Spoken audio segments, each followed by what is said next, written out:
বন্দী ছিলেন দীর্ঘদিন, এখন মুক্ত। আর তাই যে প্রশ্নগুলো ছিল এতদিন কুলকিনারাহীন, তার বিপরীতে পরিস্থিতি এখন অনুকূল। লন্ডনে 4 মাসের চিকিৎসা শেষে দেশে ফিরতে না ফিরতেই 3 বারের সাবেক প্রধানমন্ত্রীকে আবারও রাজপথে নামার স্লোগান। ফ্যাসিস্ট শেখ হাসিনা সরকারের পতনের পরবর্তীকালে তার ফিরে আসা বিএনপি নেতাকর্মীদের কাছে এক উজ্জ্বল সময়। এখন কেবল অপেক্ষা রাজনীতিতে সক্রিয় হওয়ার। একই সঙ্গে দীর্ঘদিন পর বেগম খালেদা জিয়ার পারিবারিক মেলবন্ধনের এমন অনাবিল চিত্র তার প্রতি আশা প্রত্যাশার জায়গা বাড়িয়েছে বহুগুণ। বেগম খালেদা জিয়ার ব্যক্তিগত চিকিৎসক বলছেন, তিনি বেশ ভালো আছেন, বেড়েছে মনোবল। উনি কিন্তু যে কোনো সময়ের তুলনায় এখন অনেকটা ভালো আছেন। আর ওনার সুস্থতা কতটুকু আছেন বা নাই, এটা আপনারা দেখলেই বুঝতে পারেন। কয়েকদিন আগে উনি এই প্রথম গত কয়েক বৎসরের মধ্যে যে মানুষটি ঘর থেকে বের হওয়ার সুযোগ ছিল না, উনি ওনার ভাইয়ের বাসায় গিয়েছিলেন। পারিবারিক পরিবেশে, একটি পারিবারিক পরিবেশে মেডিকেল বোর্ডের সদস্যরা এখনও প্রতিদিনই কোনো না কোনো সদস্য ওনার শারীরিক পরীক্ষা নিরীক্ষা করেন, সার্বক্ষণিকভাবে দায়িত্ব পালন করে। তবে বেগম জিয়ার রাজনীতিতে সক্রিয় হওয়া নির্ভর করছে তার সুস্থতা কতটা স্থিতিশীল থাকে তার উপর। কখন উনি কোনো রাজনৈতিক নেতৃবৃন্দের সাথে কথা বলবেন, কখন কোন অনুষ্ঠানে অংশগ্রহণ করবেন, কখন আপনার কোথায় যাবেন, এটি আপনারা একটু ধৈর্য ধরেন, সময়ই বলে দিবে, ওনার শারীরিক অবস্থাই বলে দিবে কখন উনি অংশগ্রহণ করবেন। আমরা আশাবাদী ইনশাআল্লাহ জনগণের নেত্রী জনগণের পাশে ছিলেন, আছেন এবং থাকবেন। পুত্রবধূ ডাক্তার জুবাইদা রহমানের সান্নিধ্য বিএনপি চেয়ারপারসনের সময়কে আরও বেশি প্রাণবন্ত করছে বলে জানালেন দলের এই নেতা। ম্যাডামের খোঁজ খবর রাখতে পারছেন, সেখানে অর্ধেকটা সময় কাটাচ্ছেন। ম্যাডাম নিজেও কিছুটা ধরুন শারীরিকভাবে অসুস্থ, যদিও অনেক সুস্থ আগের থেকে, সেখানেও তিনি যেমন একজন শাশুড়ির পুত্রবধূ হিসেবে দায়িত্ব পালন করছেন, ঠিক তেমনইভাবে মাতা পিতার প্রতি সন্তানের যে একটা কর্তব্য, সেটাও তিনি সর্বাঙ্গীনভাবে পালন করছেন। কালক্ষেপণ হলেও আগামীতে গণতন্ত্র প্রতিষ্ঠার মূর্ত প্রতীক হিসেবেই তিনি ভূমিকা রাখবেন বলেই মত দলের নেতাদের। প্রত্যেক মানুষই বিভিন্নভাবে সমাজে অবদান রাখতে পারেন। Anwar Hossain, DBC news, Dhaka.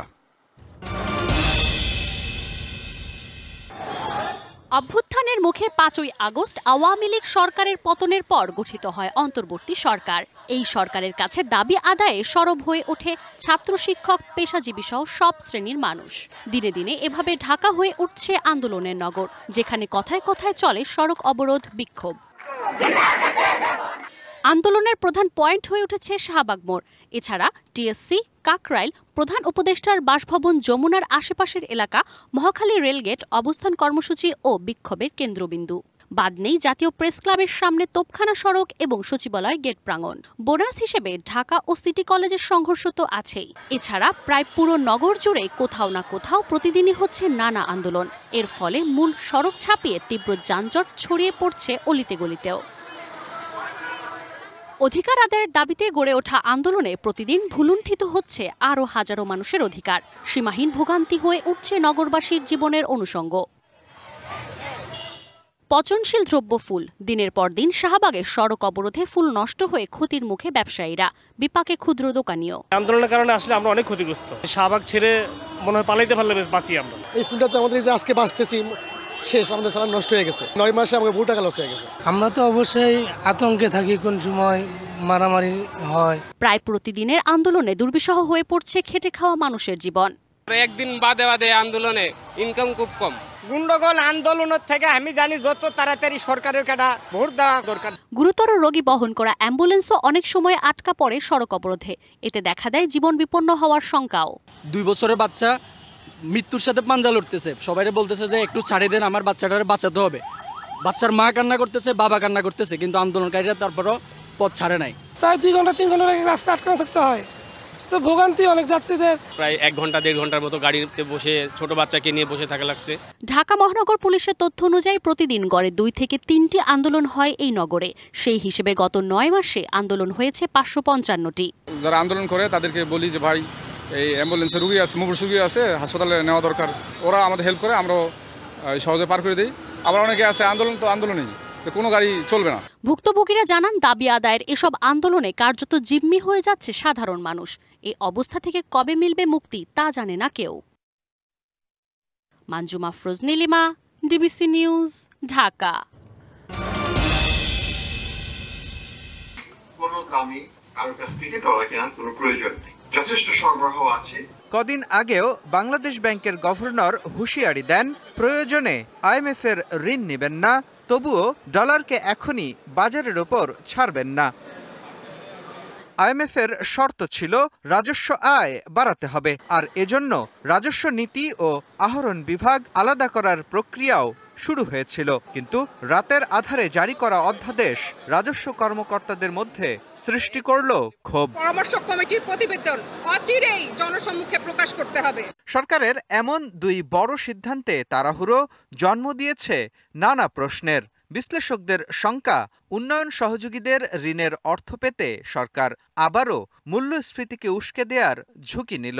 বাজার ব্যবস্থাপনার উপর ছেড়ে দিতে হবে সে বিষয়ে মনে হয় খুব বেশি দ্বিরুক্তি করার কিন্তু অবকাশ নেই। প্রশ্নটা হচ্ছে এই মুহূর্তে সেটি নেওয়াটা যৌক্তিক কিনা। অত্যন্ত কঠোর হাতে কিন্তু বাজার ব্যবস্থাপনাটাকে দেখতে হবে, তা না হলে কিন্তু অনেকেই সুবিধাভোগীরা কিন্তু কৃত্রিমভাবে বাজারে কিন্তু জিনিসপত্রের দাম বাড়িয়ে দিতে পারে। সরকারের দায়িত্বশীলদের আইএমএফ থেকে বেরিয়ে আসার হুমকি, আবার ঋণের অর্থ পেতে তাড়াহুড়ো করে আপোষ।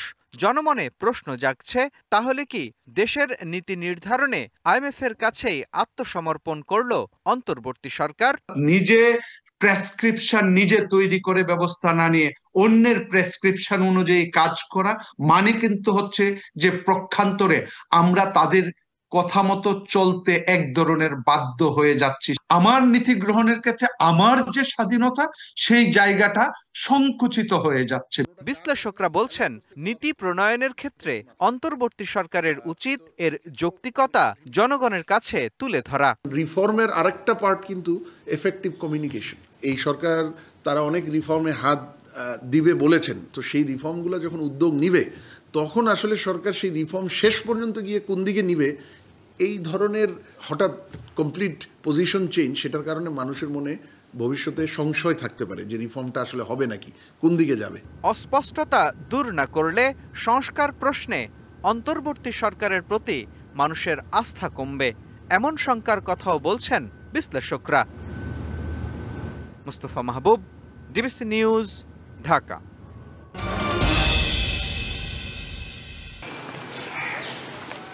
মোহাম্মদুল্লাহ রোমানা দম্পতি 2 বছর আগে 3 সন্তান নিয়ে মিয়ানমারের রাখাইন থেকে পালিয়ে যান ভারত। সেখানে তাদের আটক করে আইন শৃঙ্খলা বাহিনী। রাখা হয় আসাম রাজ্যের গোয়ালপাড়া মাঠিয়া রিফিউজি ক্যাম্পের ডিটেনশন সেন্টারে। গেল বছর 24শে এপ্রিল ওই ক্যাম্পে তাদের শরণার্থী হিসাবে তালিকাভুক্ত করে জাতিসংঘের শরণার্থী সংস্থা UNHCR-এর নয়াদিল্লি শাখা। এরপরও ক্যাম্পে নির্যাতনের শিকার হতে হয় তাদের। সবশেষ 7ই মে চোখ মুখ বেঁধে বিএসএফ গাড়িতে তুলে তাদের কুড়িগ্রামের সোনারহাট সীমান্ত দিয়ে বাংলাদেশে পুশিন করে। তিনটা গাড়ি সরাইছে, গাড়ি সরাইলে চোখ বাঁধিয়ে ফারগাড়া দিছে। আমাদের কইছে তোমরা এদিকে যাও, আমরা এই চোখ বন্ধতে হাঁটতে হাঁটতে ওদের নিজে ওরা যখন গেছে আমরা চোখ তো খুলিয়া সারা রাতক্ষণ হাসছি। 2 বছর আগে মিয়ানমার থেকে ভারতের অভ্যন্তরে ঢোকে মাঠিয়া নামক একটা রিফিউজি ক্যাম্পে 2 বছর থাকে। তাদের চক্ষু বেঁধে ওনাদের স্থানে আসার পরে তাদের চোখ খুলে বলে তোমরা এদিক যেতে থাকবে, পিছিয়ে আসবে না, আসলে তোমাদের অসুবিধা হবে। বর্তমানে নিবন্ধিত ওই 5 শরণার্থী বিজিবির 22 ব্যাটালিয়নের হেফাজতে আছেন। আমরা ভাই বোন মা বাবা সব একসাথে থাকতে লেগেছে। আমাদের দেশে দিয়া দিলে আমরা দেশ ভালো হইলে আমরা পড়ালেখা করবার চাই, আর কষ্ট থাকবার চাই না। চলতি বছর বিভিন্ন সীমান্ত দিয়ে 300-র বেশি ব্যক্তিকে পুশিন করেছে ভারত, যার মধ্যে প্রায় অর্ধশত রোহিঙ্গা। তাদের নির্যাতন, নিপীড়ন ও পুশিন করা মানবাধিকার লঙ্ঘন, ন্যাক্কারজনক বলছেন মানবাধিকার কর্মীরা। মানবাধিকার চরমভাবে লঙ্ঘন করা হয়েছে। নিরাপত্তার দিকটি দেখা হয় নাই, তাদের মানবাধিকার সুরক্ষার দিকটিও দেখা হয়নি, যা আন্তর্জাতিক মানবাধিকার আইন এবং নীতির পরিপন্থী। নিরাপত্তা বিশ্লেষকরা বলছেন, রোহিঙ্গাদের বাংলাদেশে পুশিন পুরোপুরি বেআইনি। কেউ ভারতে প্রবেশ করলেই ফরমাল চ্যানেলে ফেরত পাঠাতে হবে, পুশিন পুশব্যাক প্রক্রিয়ায় নয়। এক দেশ জোরপূর্বক আরেক দেশে কোনো ধরনের স্টেটলেসকে প্রবেশ করার চেষ্টা করে, তাহলে এটা আন্তর্জাতিক স্টেটলেস যে আইন আছে 1954 সালে তার চরম বরখেলাপ। এটা কোনোভাবেই গ্রহণযোগ্য নয়। এ ব্যাপারে বাংলাদেশের উচিত কঠোরভাবে এটার প্রতিবাদ করা এবং যথাযথ ব্যবস্থা নেওয়া। ভারতে থাকাকালীন সময়ে জাতিসংঘের শরণার্থী সংস্থা কর্তৃক নিবন্ধিত এই 5 রোহিঙ্গা পাননি ন্যূনতম কোনো সুযোগ সুবিধা। উল্টো তাদের সাথে যে অমানবিকতা করা হয়েছে সেটি নিষ্ঠুরতাকেও যেন হার মানায়। বর্তমানে চরম কষ্টে যাযাবর জীবন কাটছে তাদের। দ্রুতই এই জীবনের ইতি টেনেই ফিরতে চান তারা নিজ দেশে, বাঁচতে চান শান্তিতে। সরকার এবং আন্তর্জাতিক অঙ্গনে আলোচনার মাধ্যমে এই সমস্যার দ্রুত নিরসন হবে এমনটাই আশা তাদের। মাজিদ মাসুদ, ডিবিসি নিউজ, কুড়িগ্রাম।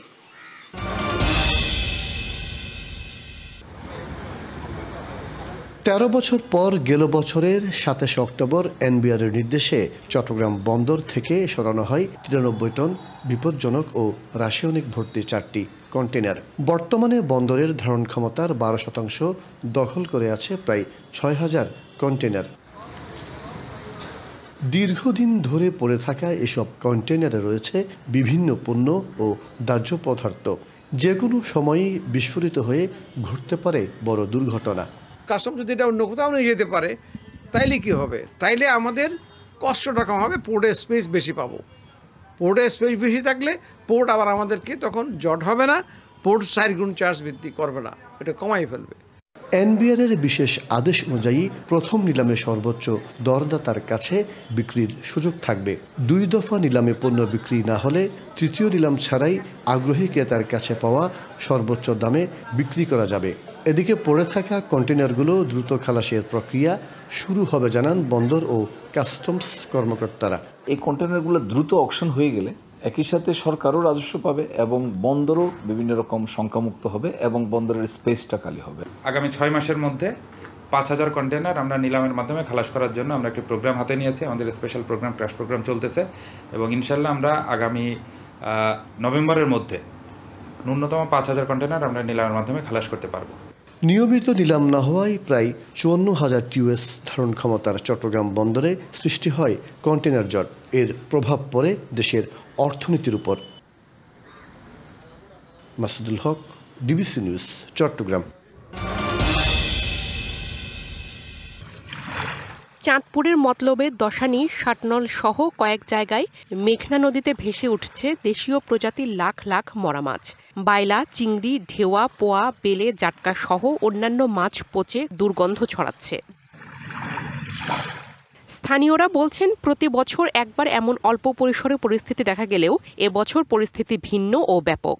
এমনিতেই দূষিত পানি, তারপরও ঝাঁকে ঝাঁকে মরা মাছ, চারিদিকে দুর্গন্ধ ছড়াচ্ছে। পানির কারণে মাছ মারা যাইতেছে। অন্যান্য বছর হয়তো দেখা যায় বছরে 2 বার, এবার একটু পরিমাণ বেশি।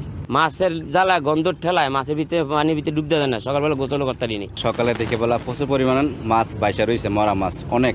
নদী দূষণ রোধ, জেলেদের জীবিকা এবং পরিবেশের ভারসাম্য রক্ষায় এখনই সংশ্লিষ্ট দপ্তরের কার্যকর পদক্ষেপের দাবি সবার। সরকারের একটা পদক্ষেপ নিয়ে নদীটা একটা ভালো সুন্দর পরিবেশ কিভাবে করা যায় সে চিন্তা ভাবনা অতি দ্রুত করা উচিত। কোনো একটা কিছু নিতে হবে, স্টেপ নিতে হবে, কারণ এইভাবে থাকলে এই নদীটাও বুড়িগঙ্গাতে নেক্সট স্টেপ পরিণত হবে। কয়েক মাস আগে একই পরিস্থিতি দেখা দিলে নদীর পানি সংগ্রহ করা হয়। পানির গুণাগুণ মান পরীক্ষা করে দেখা যায় প্রয়োজনের তুলনায় অক্সিজেনের মাত্রা অনেকটাই কম, যার ফলে মারা যাচ্ছে মাছ। যে পানির মানমাত্রা পাওয়া গেছে সেটা ডিও 1-এর নিচে। ডিওর মান যদি 3-এর নিচে আসে সেখানে মাছগুলো সেখান থেকে মাইগ্রেট করা শুরু করে এবং 1-এর নিচে আসলে সেখান থেকে মাছ সহ অন্যান্য জলজ সাধারণত মারা যায়। এখনই নদীর পানি দূষণ রোধে পদক্ষেপ না নিলে ভয়াবহ পরিণতি অপেক্ষা করছে বলে মনে করেন সবাই। DBC news desk. এটি নোয়াখালী পৌরসভার সোনাপুর 0 পয়েন্টে বাজারের উপর দিয়ে যাওয়া খাল। জেলার এমন অনেক খাল, নালা, নর্দমায় করুণ দশায় রুদ্ধ পানি নিষ্কাশনের পথ। পানি প্রবাহের পথ বন্ধ থাকায় অল্প বৃষ্টিতেই দেখা দেয় জলাবদ্ধতা। ময়লা আবর্জনার কারণে অল্প বৃষ্টিতে বাড়ি ঘর, দোকানপাটে পানি ওঠে। অন্যদিকে খালের উপর ছোট ছোট কালভার্ট নির্মাণ করায় মানুষের ভোগান্তি চরমে ওঠে, যে কারণে আসছে বর্ষায় ফের পানিবন্দী হওয়ার আশঙ্কা স্থানীয়দের। পানি কোনো নিশ্চয়তা নাই, পানি ওই খালের ভিতরে একটা ওয়াল আছে, ওয়ার কারণে পানি নিঃশেষিত হইতে পারে না। বাড়ি গাড়ি থাকতে সমস্যা, বৃষ্টি একসুরে বলে পানি হয়ে যায়, দুটুক মাথা সমান পানি হয়ে যায়। বাজারে একটি নির্দিষ্ট জায়গায় ডাস্টবিন দেওয়ার জন্য দাবি জানান বাজার ও বাজারের আশেপাশের ব্যবসায়ীরা। ভালো একটা ডাস্টবিন থাকে তাহলে জনগণ ওই ডাস্টবিনে যাই কাঁচরা ফেলাইব। সাধারণ মানুষের সচেতন হওয়া উচিত যে এগুলা আমরা এখানে না ফেলাই, পরিবেশ দূষণ হচ্ছে এগুলা। খালগুলিতে পানি প্রবাহ বাড়ানোর জন্য বিশেষ নির্দেশনা দিয়েছেন জেলা প্রশাসক। পানি প্রবাহ বৃদ্ধি করতে খালগুলোতে কী ধরনের কার্যক্রম গ্রহণ করা যায় সে বিষয়ে একটি কমিটি গঠিত, কমিটির প্রতিবেদন আমরা পেয়েছি গত সপ্তাহে। সেই অনুযায়ী আমরা বিভিন্ন দপ্তর, সরকারি দপ্তর নির্দেশনা দিয়েছি। সরকারের এমন উদ্যোগে আগামী খালগুলো প্রাণ ফিরে পাবে, বাড়বে এলাকার সৌন্দর্য, এমনটাই আশা এলাকাবাসীর। DBC news desk.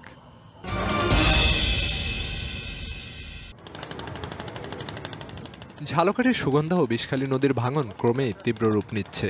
নদীগর্ভে বিলীন হয়ে যাচ্ছে সদর উপজেলা পোনাবালিয়া ইউনিয়নের দিয়াকুল, কিস্তাকাঠি, আতাকাঠি, দেউরি সহ নলছিটির সরই, রাজাবাড়িয়া, রাজাপুরের মঠবাড়ি এবং বাদুরতলা গ্রামের বসতভিটা ও কৃষিজমি। ভেঙে গেছে দিয়াকুলের 3 কিলোমিটার দীর্ঘ বেড়িবাঁধ। গত 50 বছরেও নদী ভাঙন রোধে নেওয়া হয়নি কোনো স্থায়ী উদ্যোগ। এতে প্রতি বর্ষায় নিঃস্ব হচ্ছে হাজারো পরিবার। এখন বাড়িদের আছে এইটুক, আর তার সব নদীতে গেছে, গাছপালা অনেক কিছু গেছে। দরখাস্ত করছি অনেক পানি উন্নয়ন বোর্ডে, কিন্তু আসে নাই 2-3 বছর ধরে। দীর্ঘদিন ধরে এই সুগন্ধা নদীতে ভাঙন, এই সরই এলাকা প্রায় অর্ধেক বিলীন হয়ে গেছে। আমরা এখন চাই একটা পার্মানেন্ট ব্যবস্থা, আর না ভাঙে দুইটা মানে ব্লকের একটা সিস্টেম করে একটা পার্মানেন্ট ব্যবস্থা হলেই ভালো হয়। এদিকে ভাঙন রোধে 13 কিলোমিটার এলাকায় একটি প্রকল্প চলমান থাকার কথা বলছে পানি উন্নয়ন বোর্ড। আরও প্রায় 10 কিলোমিটার এলাকার জন্য চলছে প্রকল্প তৈরির প্রক্রিয়া। 7টি স্থানে আমাদের একটি উন্নয়ন প্রকল্প চলমান আছে। অন্যান্য যে সকল ভাঙন প্রমিত স্থান আছে সেগুলো নিয়ে আমাদের সমীক্ষা সম্পাদিত হয়েছে। সে প্রেক্ষিতে আমরা একটি প্রকল্প দাখিল করব। প্রকল্পটি অনুমোদন হলে বাকি স্থানে কাজ বাস্তবায়ন করা হবে। দীর্ঘদিনের ভাঙনের কবল থেকে রক্ষা পেতে অবিলম্বে টেকসই ও স্থায়ী বেড়িবাঁধ নির্মাণের কার্যকর পদক্ষেপের দাবি নদী তীরবর্তী অঞ্চলের ক্ষতিগ্রস্তদের। DBC news desk.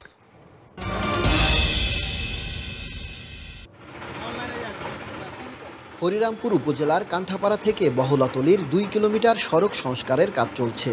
1,10,10,000 টাকা ব্যয়ে ঠিকাদারি প্রতিষ্ঠান মেসার্স মির এন্টারপ্রাইজ প্রকল্পটি বাস্তবায়ন করছে। তবে সড়কটি সংস্কার কাজে খোয়াসহ নিম্নমানের উপকরণ ব্যবহারের অভিযোগ উঠেছে। কাজের মান খারাপ হওয়ায় দীর্ঘমেয়াদে সড়কটি টেকসই হবে কিনা তা নিয়ে উঠেছে প্রশ্ন। কাজ আনছে কষ্ট করে, এখন দেখি 2 নাম্বার খোয়া দিয়ে কাজ চলতেছে। এই সাইডে যে খোয়াগুলো দিয়েছে ওই খোয়াগুলো ভালো, মাঝখানতে যে খোয়া দিয়ে গেছে একদম বাজে খোয়া, পুরা মাটি।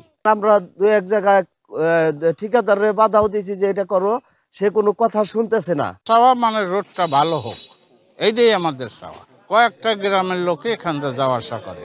অনিয়মের অভিযোগ অস্বীকার করে ঠিকাদার জানালেন রাস্তার কাজে সন্তুষ্ট কর্তৃপক্ষ। আমার তো যে ওই খোয়া যে পুরান যে এজেন্ট আছে না, ওই এজেন্টের খোয়া ওগুলো খারাপ মাল দেওয়ার কাজ করুন না, আমি ভালো মাল দেওয়ার কাজ করুন। আমি টিকিট দেয় আমি এটা করুন কেন, আমি তো জানি সন্তুষ্ট। নিম্নমানের খোয়া অপসারণে ঠিকাদারকে নির্দেশ দেওয়া হয়েছে জানালেন এলজিইডি কর্মকর্তা। আমাদের নলেজ আসার সাথে সাথে আমরা তাকে ওগুলো এখান থেকে অপসারণ করতে বসি এবং 3 দিন পরে যা দেখবেন কোনো বাজে কোনো ক্ষয় থাকবে না। এরকম নিউজ আসার সাথে সাথে কিন্তু আমরা সব অপসারণ করে দিচ্ছি। শিগগিরই নিম্নমানের খোয়া অপসারণ করে টেকসই সড়ক নির্মাণের দাবি এলাকাবাসীর। Ashraful Alam Liton, DBC news, Manikganj.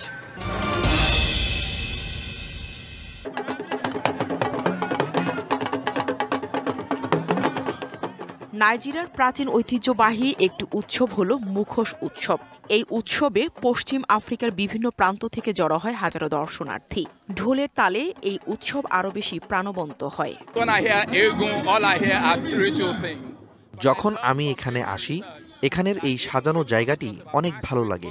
নিজস্ব পোশাক এবং ভিন্ন রঙের মুখোশ আমাকে অনেক আনন্দ দেয়। অংশগ্রহণকারীরা বিভিন্ন ডিজাইনের পোশাক পরে ঐতিহ্যবাহী নাচ পরিবেশন করে, যা আফ্রিকার সবচেয়ে জনবহুল দেশে ধর্মীয় প্রভাবকে প্রতিফলিত করে। ফ্যাশন ডিজাইনারদের পোশাক আমাকে মুগ্ধ করেছে। অবশ্যই ডিজাইনারদের প্রশংসা করা উচিত। এই উৎসবকে আরো রঙিন করেছে তারা। নাইজেরিয়ার সাংস্কৃতিক পরিচয়ের সাথে গভীরভাবে মিশে থাকে এই মুখোশ উৎসব। এই উৎসব ঐতিহ্যগতভাবে দেশটির উল্লেখযোগ্য ঘটনাগুলোকে স্মরণ করে।